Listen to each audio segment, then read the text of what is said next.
आपका हमारे चैनल नरसिंह देवता में बहुत बहुत स्वागत है। चैनल को सब्सक्राइब करें और वीडियो को लाइक शेयर और कमेंट करके जरूर बताएं कि आपको वीडियो कैसी लगी। धन्यवाद।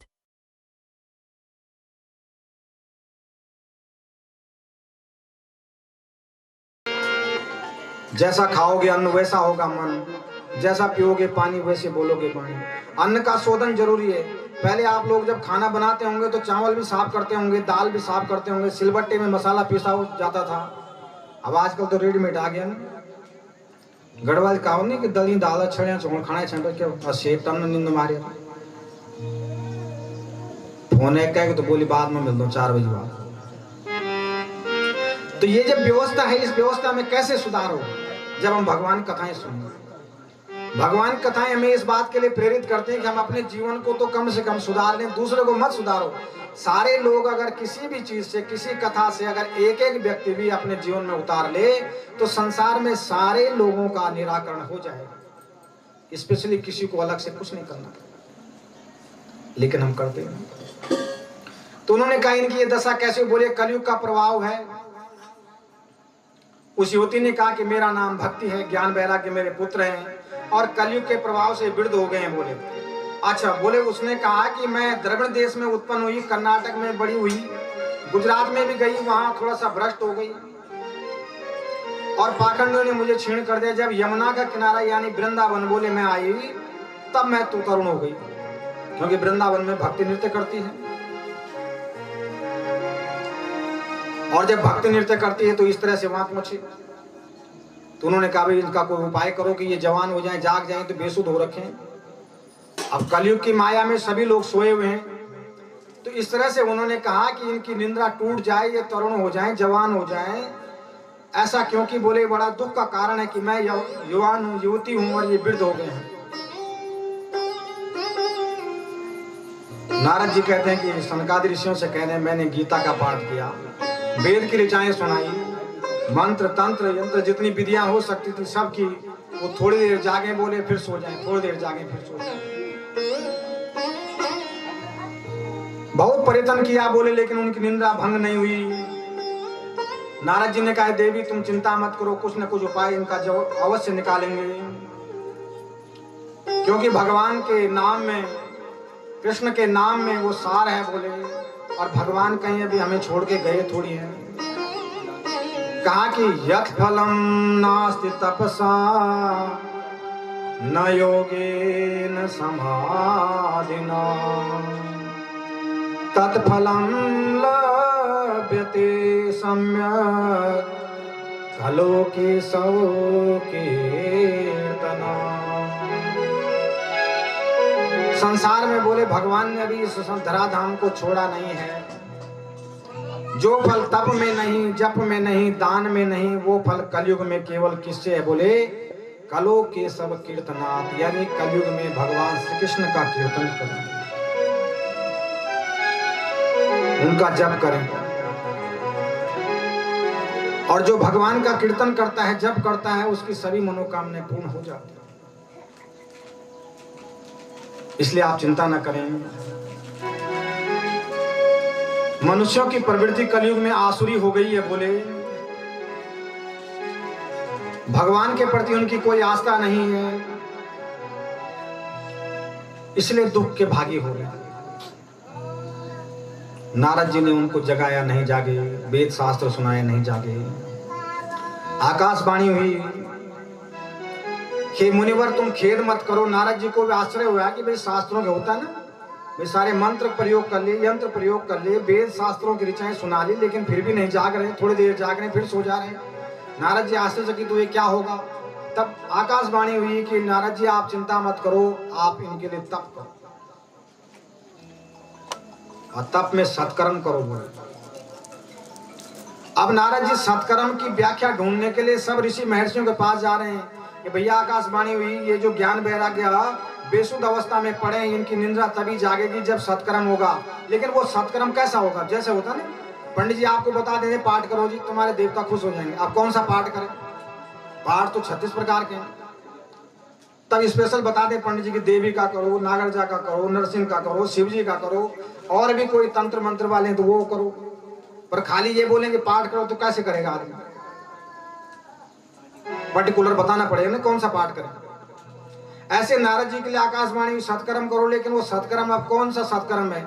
ऋषि महर्षियों से पूछा तो सब संकुचा रहे, सब सोचा रहे हैं भैया कि अगर नारद जी को नहीं पता तो हम क्या बताएं। कई बार होता ना, बड़ा आदमी तुम्हारे सामने, मतलब कोई विद्वान आ जाए, बोले भैया 2 और 2 कितने होते हैं, तो आदमी को पता होते हुए भी नहीं बोल पाता हो, बोले 2 2 पता नहीं हुआ भाई।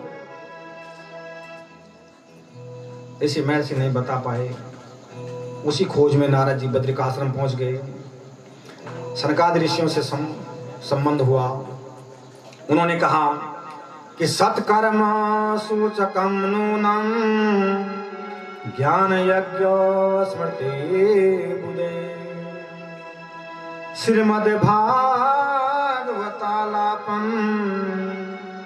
सतुगीतो सुखादि। सनकादि ऋषियों ने कहा कि नारद जी, सत्कर्म भगवान श्री नारायण विष्णु कृष्ण भगवान की कथा का नाम सत्कर्म है। आप श्रीमद् भागवत महापुराण कीजिए।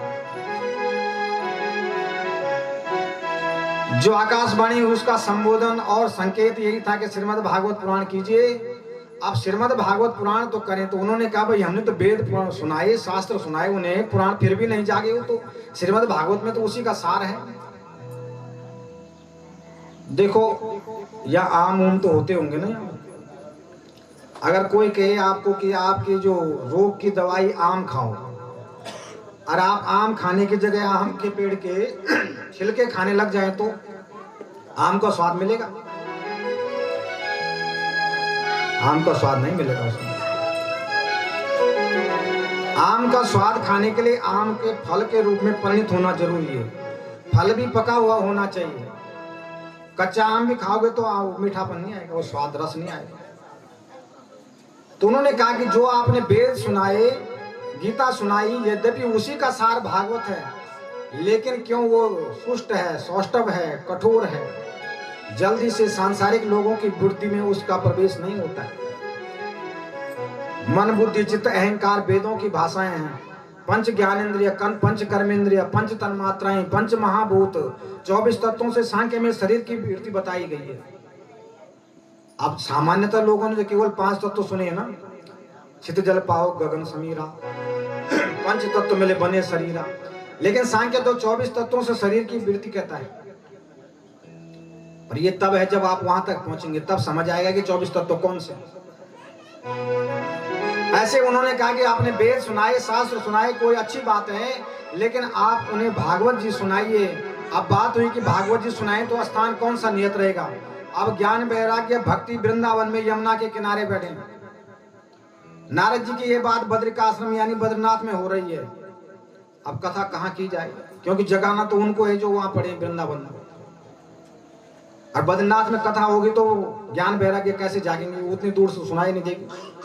आज तो साउंड सिस्टम है, वीडियो कॉल कर लो, चलो, ये तो सत्युग की बात है, वहां कौन सी कॉल हो सकती है। उनका स्थान बताइए। तो उन्होंने स्थान बताया कि हरिद्वार में आनंद नाम का एक वन है, गंगा का भी तट है। बोले क्योंकि किसी भी कार्य करने के लिए स्थान होना जरूरी है। जब आप पूजा पाठ भी करते हैं ना, पहले कमरे खाली कर देते हैं, भाई यहाँ पे चौकी बन जाएगी, यहाँ मंडप बन जाएगा। अब जब भागवत जी का निर्माण हो रहा है यहाँ पे कथा, तो चौक की व्यवस्था करनी पड़ी, इतनी तरह वेदी बनेगी, ऐसे परिक्रमा मार्ग होगा, इस तरह से होगा। तो हरिद्वार में आनंद नामक वन में कथा का आयोजन करवाया गया। नारद जी को कहा सबको निमंत्रण दो, कथाओं में सबको बुलाना चाहिए, शत्रु हो, मित्र हो, प्रेमी हो, चाहे ना हो, सबको सूचना। ऋषि महर्षि सब आगे। ज्ञान यज्ञ प्रारंभ हुआ, निश्चय हुआ। वहां भृगु, वशिष्ठ, च्यवन, गौतम, अत्रि, परशुराम, विश्वामित्र, व्यास आदि, पराशर आदि सब कुछ उस कथा में पहुंचे, सारे ऋषि महर्षि। और सनकादि ऋषि वहां कथा करने के लिए पधारे। और भगवान के चारों कुमार, ज्येष्ठ भ्राता जो उनमें चारों कुमारों में श्री सनत कुमार जी व्यास गद्दी पे बैठे। उनकी अवस्था 5 साल की है, वो 5 साल से बड़े होते ही नहीं है, मतलब उम्र में तो ज्यादा है पर आकृति 5 साल के बराबर है। एक भाई जब कथा करके थक जाते हैं, दूसरे भाई कथा करना शुरू कर देते हैं। उन्होंने कथा प्रारंभ की भगवान के नामों को और कहा कि सदा सेव्या श्रीमद् भागवती कथा यस्य स्मरण मात्रेण हरिश्चित्तम समाश्रये। बोले ये कथा एक दिन सुनने वाली नहीं है, हमेशा सुनो। एक श्लोक, 2 श्लोक, आधा श्लोक, जितना सुन सकते हो पढ़ सकते हो सुनो। इससे क्या होगा? यस्य स्मरण मात्रेण हरिश्चित्तम समाश्रये। इसके स्मरण मात्र से ही हरि भगवान हमारे चित्त यानी मन में विराजमान हो जाएंगे, और जब भगवान हरि विराजमान हो जाएंगे तो संसार के सारे कष्ट स्वतः ही दूर हो जाएंगे।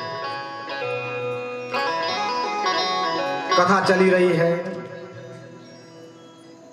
भगवान की कथा का प्रभाव ऐसा है, बोले कि सारे जहां जहां तक आवाज जाती है, जहां जहां तक कथा मंत्रों का उपाख्यान जाता है, सब जितनी भी नेगेटिव एनर्जी, जितने को हम भूत कहते हैं, काल कहते हैं, सब के सब भाग जाते हैं।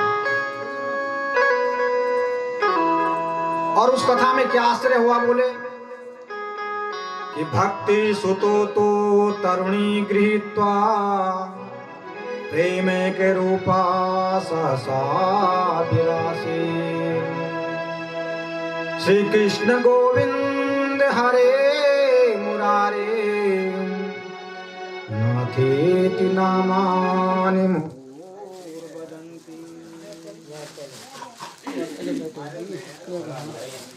वृंदावन बिहारी लाल की जय। श्री कृष्ण गोविंद हरे मुरारे हे नाथ नारायण वासुदेव। श्री कृष्ण गोविंद हरे मुरारे हे नाथ नारायण वासुदेव। हरे मुरारे हे नाथ नारायण वासुदेव। श्री कृष्ण गोविंद हरे मुरारे हे नाथ नारायण वासुदेव। हे नाथ नारायण वासुदेव। हे नाथ नारायण वासुदेव। हे नाथ नारायण वासुदेव। हे नाथ नारायण वासुदेव। श्री कृष्ण गोविंद हरे मुरारे हे नाथ नारायण वासुदेव। श्री कृष्ण गोविंद हरे मुरारे हे नाथ नारायण वासुदेव। माता यशोदा हरि को जगावे, जागो उठो मन नींद खोलो। माता यशोदा हरि को जगावे, जागो उठो मन नींद खोलो। गौवे रमाती तुमको बुलावे, हे नाथ नारायण वासुदेव। गौवे रमाती तुमको बुलावे, हे नाथ नारायण वासुदेव। श्री कृष्ण गोविंद हरे मुरारे हे नाथ नारायण वासुदेव। श्री कृष्ण गोविंद हरे मुरारे हे नाथ नारायण वासुदेव। जय हो। हे नाथ नारायण वासुदेव। हे नाथ नारायण वासुदेव। हे नाथ नारायण वासुदेव। तो कथा का प्रभाव ऐसा हुआ कि हरिद्वार में कथा चल रही थी। वृंदावन में भक्ति के जो 2 पुत्र ज्ञान वैराग्य पड़े हुए थे बेसुध अवस्था में, उस कथा की महिमा को सुन सुन करके उस कथा के मध्य में ही नृत्य करने लगे।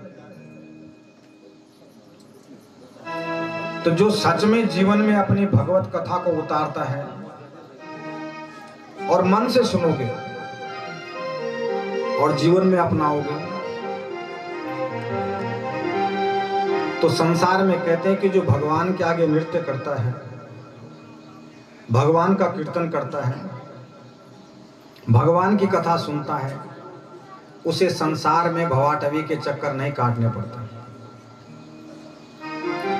अगर मांगना ही है तो बोले संसार में सांसारिक व्यक्तियों से कुछ मत मांगो। मांगन मरण समान है, मत मांगे कोई भी, मांगन से मरना भला सतगुरु की यारी।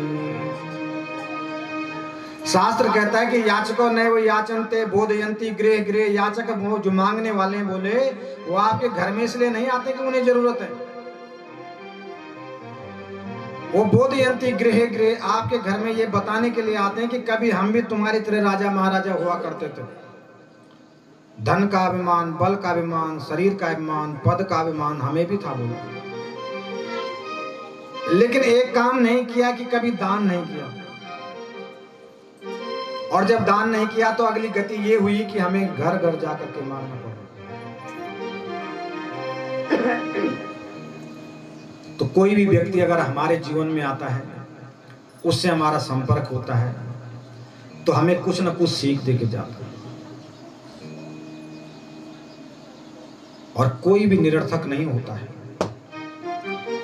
तुलसीदास जी कहते हैं कि तुलसी संसार में सबसे मिलियो जाए, ना जाने किस वेश में नारायण मिल जाए। नारायण तो सब में ही है, कोई जरूरी नहीं कि अगर आपकी भक्ति निश्चला हो तो चतुर्भुज रूप में पीतांबर पहने हुए शंख चक्र गदा पद्म लिए हुए भगवान विष्णु प्रकट होंगे, ये भगवान श्री कृष्ण बाल लीलाओं करते प्रकट होंगे, ऐसा कुछ नहीं।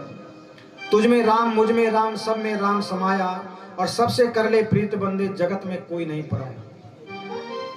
आत्मा तो एक ही है सबकी, आकृति का भेद है। जैसे आप सुनार के पास जाते हैं और घर से सोना ले जाएं, सोने के बिस्किट,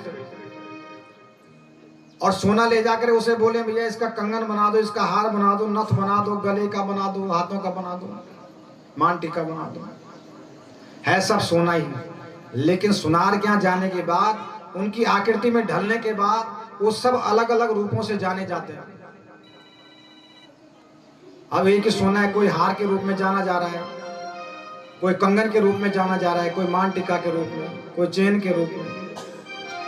तो ऐसे ही इस आत्मा सबकी एक है, केवल भार की आकृति का भेद है।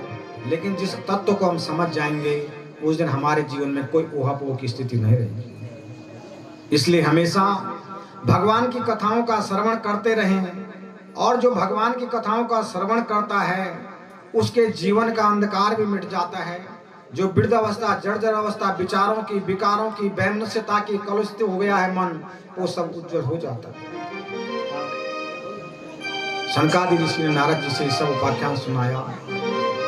जब दोनों ज्ञान वैराग्य भी युवा हो गए, भक्ति भी युवा हो गई, भक्ति ने पूछा कि मैं कहाँ रहूं, ये ज्ञान वैराग्य, क्योंकि मेरी वृद्धावस्था हो गई, अब मैं भी इस धाम को छोड़ के जाऊंगी तो मैं कहाँ रहूं। तब कहा संतों ने, नारद जी ने, कि आप भक्तों के हृदय में निवास करें। तो भक्तों के हृदय में कौन निवास करता है? भक्ति निवास करती है। और भक्ति जिसके हृदय में निवास करती है वो कभी किसी का द्वेष, अहित चाह ही नहीं सकता है, क्योंकि प्रेम की पराकाष्ठा उसी भक्ति में होती है।